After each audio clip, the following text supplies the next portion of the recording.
Iran కొడితే Iran అట్లనే కూర్చుంటారు. వెనిజువేలా అనుకున్నారు, వెనిజువేలా కాదు ఇరాన్.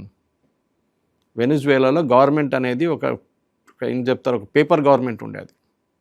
ఒకరిని కొట్టగానే ఒకడు పారిపోతాడు అక్కడ. అట్లాంటి వాళ్ళు. ఇది అటు కాదు. They are religiously hard and people.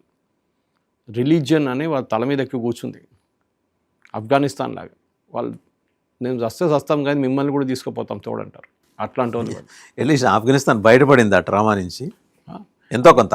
అదే కరెక్ట్. ఇప్పుడు ఆఫ్ఘనిస్తాన్ మీరు చూడండి వాజ్దేవన్ గారు, ఎవరు అడగట్లేదు ఇప్పుడు అక్కడ పాకిస్తాన్ కొడుతున్నారో ఆఫ్ఘనిస్తాన్ కొడుతున్నారో ఎంతమంది చనిపోయారు ఎవరు అడగట్లేదు. యుక్రెయిన్ రష్యా ఎవరెవరు అడగట్లేదు.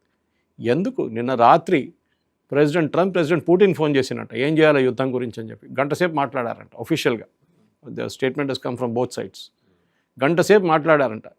నేను అనుకున్నాను అది యుక్రెయిన్ రష్యా వార్ గురించి మాట్లాడాను కాదు, ఈ యుద్ధం ఎట్లా ఆపాలని అడుగుతున్నారు. డెఫినెట్గా గడ్డి పెట్టి ఉంటాడు పుతిన్. పుటిన్ ఏమంటున్నాడు, they are sharing real time intelligence. Okay, American ships ఎక్కడుంది, American real time intelligence with Iran. Iran ఏం చేస్తున్నారు, ఆ ఇంటెలిజెన్స్ వాడుకొని కరెక్ట్గా వాళ్ళు డ్రోన్తో